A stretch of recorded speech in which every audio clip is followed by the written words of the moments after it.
Mario 64 is the game.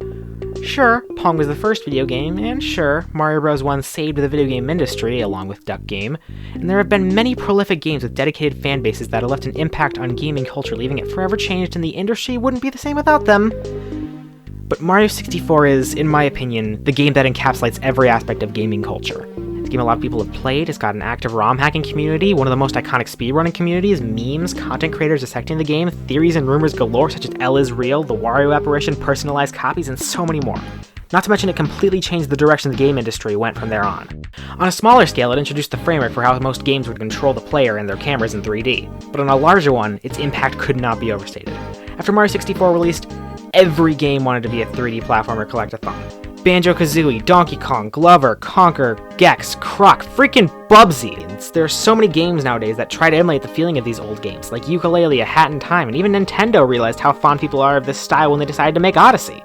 And while there are other games that have many of these qualities, I don't think any of them exemplify them quite as well as Mario 64. The only game that can really rival Mario 64 in this way is maybe Minecraft, because it has pretty much all of these aspects as well, but I think Minecraft just needs a bit more time before it can reach the same height.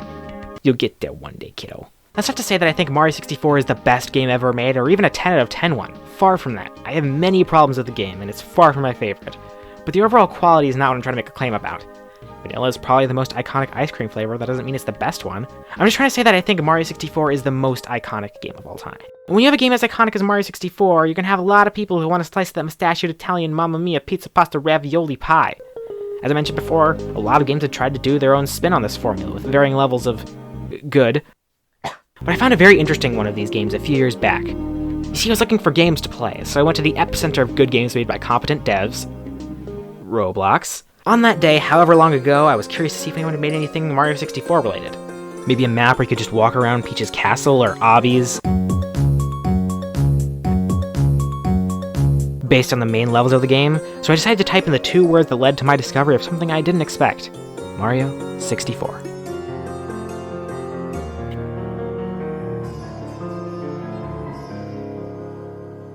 Immediately, the screen was filled with an overflow of low-effort games with default pictures for thumbnails and grammatically incoherent names. I was used to seeing this type of stuff whenever I searched for anything on Roblox, and I sighed to myself, wondering what I had expected. But, just before I clicked away, a certain game caught my eye. Robot 64.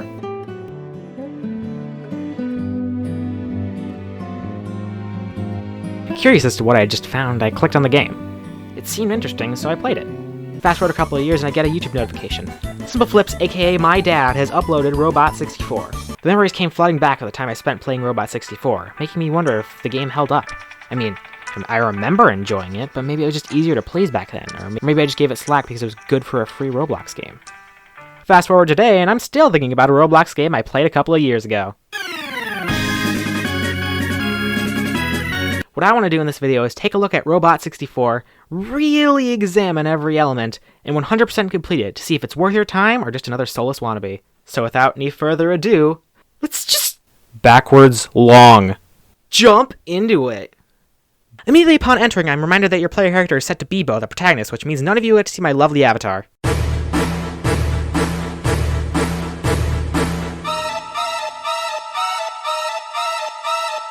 The game features 7 levels: Turtle Tops, Knoddy Resort, the Hecklands, Candy Aquarium, New Neocity, Tiny Huge Bedroom, and Planet Kabobulon, that you will run through and explore on your quest to destroy the freaking sun. Yeah, Beebo ain't kidding around. Each level functions as a sandbox filled with an assortment of many different things. First we have candies. Candies are this game's coin substitute, although I never really use them outside of buying this really cool hat, so I wouldn't worry about them. Next we have batteries, which are used to restore Beebo's HP. I never really found these when I needed them that much though. I remember seeing like 1 on the ground, and it was in the second level where it was like the least necessary thing ever. Maybe they could be dropped by enemies, but I never got that to happen, so... Oh, that brings me to my first problem, actually. It's kind of hard to tell how much HP Beebo has left. Beebo has 4 hit points, and the way you tell how much he has left is by looking at Beebo's back. If the panel is closed, you have full HP. For every missing battery there is, you have taken 1 hit. This sounds fine, but it can be a bit hard to notice when you're running around at high speeds, which you do a lot of because it's a platformer. It's a small problem, but it's one that could have been easily fixed. Maybe Beebo shows his level of damage in some other way, but I never noticed, and I didn't find any NPC dialogue that told me of any other way. Just throwing a meter in the top of the screen a la Mario 64 or Banjo or pretty much every other game and you're golden. Not a massive issue, but definitely worth noting. Getting back on track, NPCs can be found dotted around the worlds of this game as well. These guys say some pretty funny stuff. Like, seriously, this is a funny game. It's no Undertale or Origami King or Bubsy 3D, but I got plenty of exhales out of me, and even a snort or two. There's the world-renowned Shout to Simpleflix guy, this coked-up Koopa the Quick stand-in rabbit, this guy in Knoddy's Resort, these soldiers who need Verdict Cube, this guy who you just have to beat up until he gives you an ice cream all while he pleads for you to stop, and Scubus. Ice creams are the main collectible in this game, and they function as this game's power stars, but they aren't just carbon copies of Mario 64's goals. Well, there are some homages to Mario 64, like this aquarium, this mirror, the secret slide in the lobby that can also be easily cheesed. But just because these missions are inspired by Mario 64 doesn't mean they're identical. For example, you'd expect the aquarium stage to be about collecting eggs, this game's Red Coin equivalent, but it's actually about bullying Job, but every time you hit him it sends him flying, getting faster every time, bouncing off of walls. And the mirror one is about noticing a tiny difference in the reflection instead of going through it with an invisibility power-up. And the slide is... well, it's a slide, but it has a different theming, so it's fine. It's pretty much this game's MO. Mario 64, but different. There's a skateboard power-up that's pretty clearly inspired by Koopa's shell surfing, but this one's way more fleshed out and doesn't break. There's a jetpack that's clearly based on the wing cap, but it controls...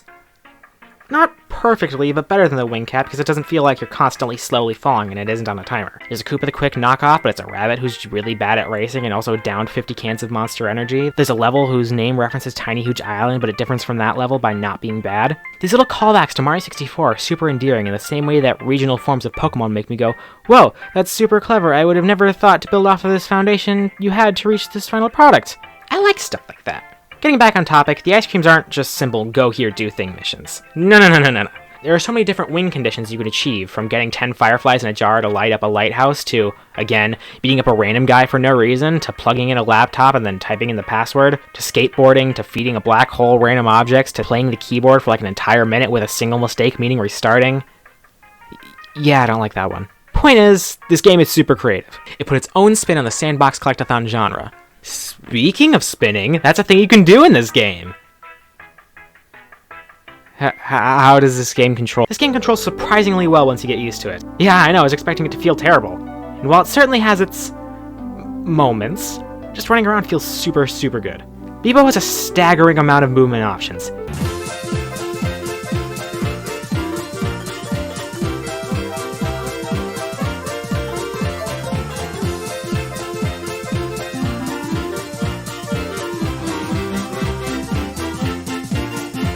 This allows for incredibly versatile movement. His moves can flow right into one another almost as smoothly as Mario and Mario Odyssey, and that's the best feeling game to fling Mario around in, so that is a huge compliment to Robot Game. Even though Beebo can be a tad slippery sometimes, having a double jump, dive, spin, wall run, etc. allows him to correct himself, so you never feel out of control. You always have a chance to save yourself, which already improves upon Mario 64's unforgiving controls. This, along with the checkpoints in longer, more platforming-focused areas, alleviates some of the anger felt in levels like Tick-Tock Clock and Rainbow Ride. Well, in most levels, but we'll get to that later. Speaking of which, these levels are super well designed. You got Turtle Tops, your standard Bob-omb Battlefield-esque affair. This level mostly exists to get you used to controlling your character, but some of the ice creams here were really fun to collect, like the roided up bunny race, collecting the fireflies, and this little platforming challenge. Next, Knoddy's Resort. Well, we've seen this theme before in Surrender Beach with a hotel by the shorefront. This one is set apart with two differences. First, it's not haunted. Second, skateboard! That... I don't think that's how that's supposed to do it. This is one of the funnier levels in the game, with little gags you can miss if you weren't paying attention to the dialogue or small details. Also, this maze is sick. Look at me go, I'm a freaking ninja! Woo! The Hecklands. Already we're off to an amazing start with that name. This level also heavily features a skateboard, allowing you to scale this cliff easier and making it possible to travel over lava, which is necessary to get these eggs without dying, as well as take on the boss of this world. Yeah, this game has bosses. Like, 3 of them. This one is fine enough in concept, but if you fall off in any way you have to venture to the back of this room where all the magma blocks have been bouncing around, making it impossible to get back up. Meaning that you die, that means you game over, which means you have to walk all the way back to the world you died in and redo everything, which is super annoying because of this long corridor. Ah! Other than the boss, this level is fun. Candy Aquarium. This is where the level themes hit their creative peak, in my opinion. An aquarium themed around candy is something I've never seen before, and it's a really cool way to do a water level. Although I imagine it'd be very sticky. I have no real reasoning for this opinion, but if I had to pick a favorite level in this game, it'd probably be this. I don't know, I just think water levels work really well in open world games. Dire Docks is my second favorite Mario 64 stage, so I have no idea what else to say other than I like levels like this. Although there is a bit of an issue with this one portal because it is impossible to find, I swear. Also, fighting underwater is a nightmare. Beebo's attack should have had wider range, and it's way too hard to hit things. Again, I really can't explain why I like this level, I just do. Also, I should mention that having dedicated up and down buttons for swimming is great. It lets you go at a steady pace and makes it harder to get disoriented. Also, having no go fast button, instead just holding forward, is exactly what I wanted. Sunshine had this problem where the swim fast button was also the swim up button, so trying to stay submerged while going fast was a nightmare.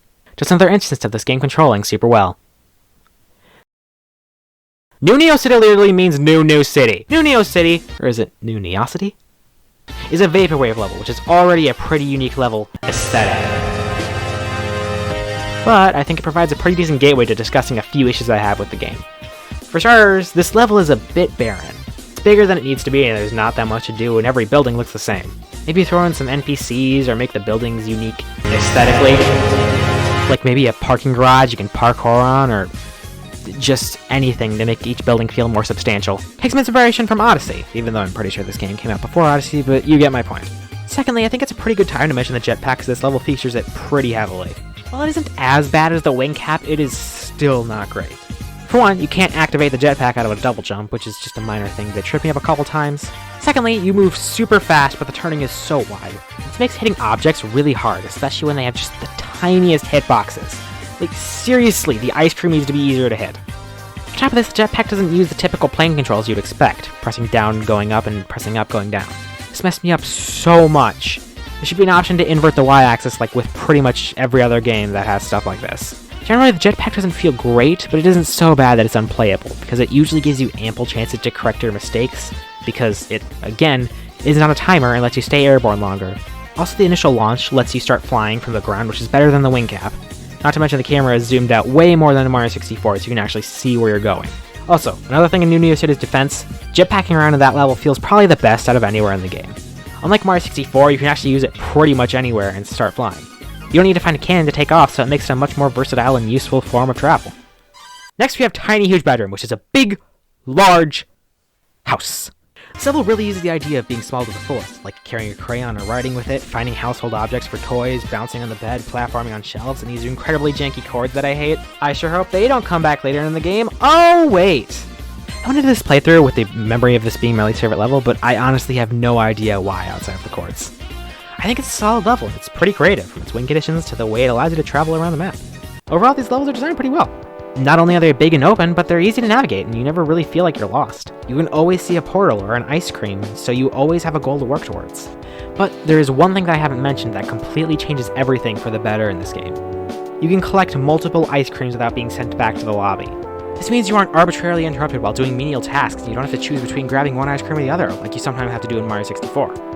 I don't mind it that much in Mario 64, but I think some of the stars definitely could have benefited from it, and it definitely improves Robot 64. This means the exploration never stops. You can finish a level in one sitting without content being artificially inflated with minor differences between each ice cream, like 64 or Sunshine. That's an improvement in my eyes.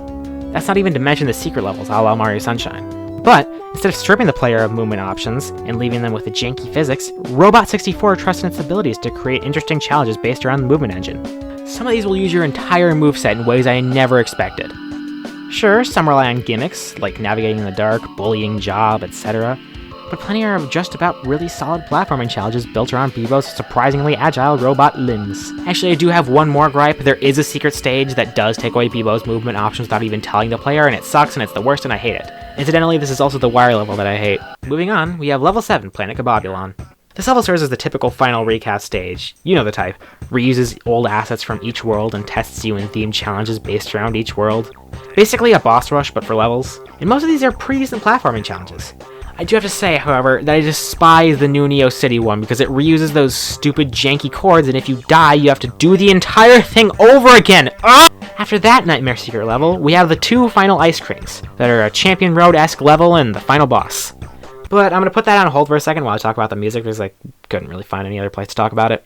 The soundtrack of this game is pretty good in my opinion. It's got a very 90s or early 2000s feel. Right away, you might notice that the sound font feels very generic? Old? I can't really find the right word, but I think you can hear what I mean. It very clearly sounds like it was made with a program on a computer. And while in most games that would be a negative, here I think it works really well. This game is trying to capture that 90s platformer or old computer game vibe, and the music conveys that pretty well. It sounds nostalgic for something that I can't quite place. Alright, I've neglected going in-depth into this for a very long time, but I can't be avoided anymore. You've heard me gripe about having to redo things because I gamed over, and this is honestly my biggest problem with the game. You might be thinking, just go get some extra lives or something. But that's the issue. There is no extra life system. Normally, when hearing this, I would be happy. I think lives in games over are an archaic system that should be done away with. Most of my favorite games have already gotten the memo and have found better ways to punish dying, like Shovel Knight's money bags, which you can get back, but if you die again before you get to them, then they're gone forever. And also there's the checkpoints, which can be brokered for an extra challenge, but a bit of money.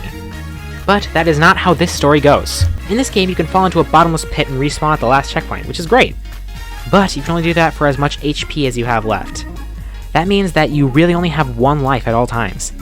This is incredibly frustrating because it means that you have to redo a whole bunch of stuff to get back to where you were, from the lobby, to the level, to the portal. An easy way to fix this, in my opinion, is with candies. I have two possible solutions. Let the player buy extra health with candies, or let them buy extra lives. Currently, all candies can do, as far as I am aware, is buy hats. Just throw something on the game over screen like, respawn for 100 candies. It would be a simple fix, but it kills 3 birds with 1 stone. Gives candies more value, removes the frustration of walking all the way back, and giving the player an option to not respawn lets players who for some reason like game overs do their thing. I think this would dramatically improve a few sections of the game, including the final 2 areas. First, we have the final home run, that's basically Champion Road. This has a lot of super cool movement in it, like, seriously, look at this! But the fact that you have to do them back to back to back while only having checkpoints sometimes is just the worst. Don't get me wrong, I don't hate the concept of not having checkpoints. I've beaten Champion Road twice and I did the final Gauntlet area in Celeste. It's just the fact that there is sometimes a checkpoint, and you have to walk all the way back after a game over. It just feels like they're rubbing salt in the wound. In a vacuum, I can acknowledge how well made these challenges are, except for this part which is literally just but when viewed in context, it is annoying. But that pales in comparison to the final boss, Destroy the Sun. Okay, now stop me if you've heard this one before. The final boss suddenly becomes a space shooter game that's incredibly boring, slow, long, mindless, and has had no setup during the main game and doesn't serve as a test of all the skills you've acquired throughout your journey. Yeah, it's not a great end of the game, but it's mostly easy. Then you make it to the sun. Side note, I like how you can see the sun in every level. It's like the moon in Majora's Mask or Hyrule Castle in Breath of the Wild. It's a constant but passive reminder of your goal. Okay, side note over. This isn't egregiously hard. I'm no master of bullet hex, but I can hold my own in the intermediate ones. This one against the sun is somewhat challenging, but I could get through it after a couple attempts. The problem is, every time you die, you have to redo the entire shooter level. That's over 5 minutes. I timed it. Add on the game over screen and walking all the way back to the level, and that's easily 6 minutes between each attempt. That is ludicrous. There is no justification for this. I died multiple times. I had to wait 6 minutes for at least 5 separate attempts. This final boss is so tedious that, in the other 2 playthroughs I've done of this game, I never even beat it! I just said, screw this, consider the game finished. But, I said it 100%. So, eventually, I did do it. I strongly dislike this final boss. There should have been some sort of checkpoint. If there was some kind of checkpoint system, or an extra life system that let you not have to wait 6 minutes between each attempt, this would have been a perfectly fine final boss. But, as it is now, it is legitimately the worst part of the game. I know I ended on a really negative note there, but I did enjoy my time with this game. It's incredibly well designed, the soundtrack is cute, the levels are memorable, the dialogue is funny, the controls flow so nicely, and Scoobus! I really like this game, and even though it had some seriously flawed parts, I would wholeheartedly recommend it to any and everyone who's watching right now. Not only is it good for a Roblox game, I think it's good even out of that context. But the real question is, was 100% completion worth it?